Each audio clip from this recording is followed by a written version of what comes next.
Okay guys, so this video is to go over problems on page 5C. So on page 5C, they ask, how do I know that CDE and EDF are supplementary? Well, anytime they ask me this kind of question, I like to trace the angles. So they're talking about CDE and EDF. So they want to know, how do I know they're supplementary? Well, because they form a straight line. So since they form a straight line, they have to be supplementary. That's like the definition of supplementary. And then they ask, how do I know that their angles add up to 180? Well, that's the definition of supplementary.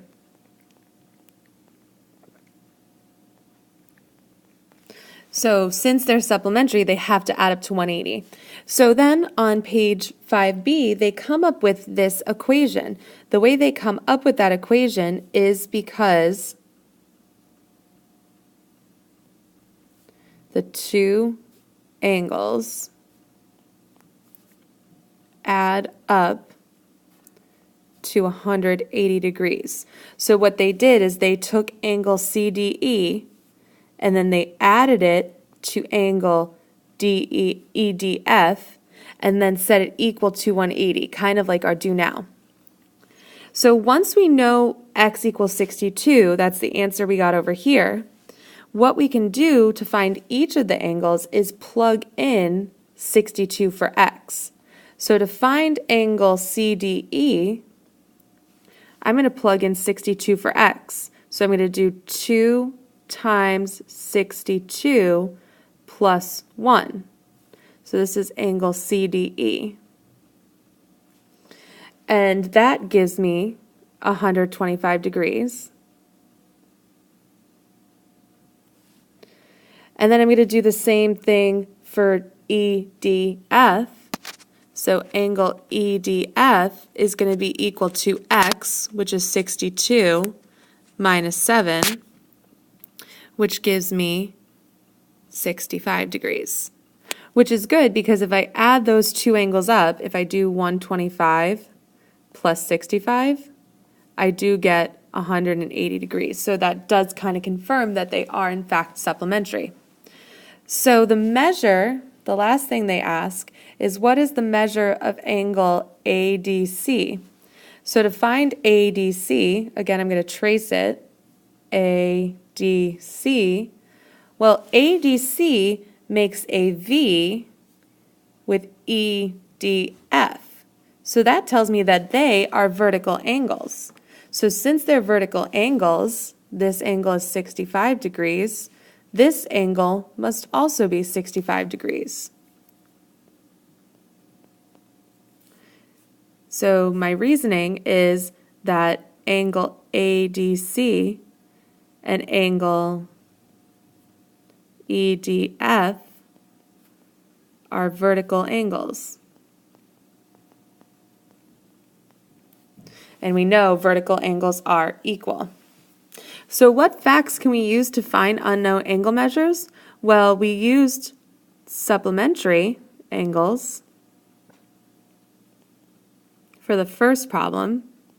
We used vertical angles for the second problem. And we also can use complementary angles. Those three things help us find missing angle values. So I need just a little bit more space for number 8. So for number 8, let's take a look at it. I have that angle ACB is x plus 11, and angle ACE is 3x plus 5. Well, they form a straight line. So I can write the equation 3x plus 5 plus x plus 11 equals 180 degrees. That comes from this angle and this angle adding up to 180 degrees because they make a straight line, so they have to be supplementary. So if I go ahead and solve that, I get 4x plus 16 equals 180 degrees. I'm going to subtract 16 from both sides. Get 4x equals 164. Divide by 4. And x equals 41.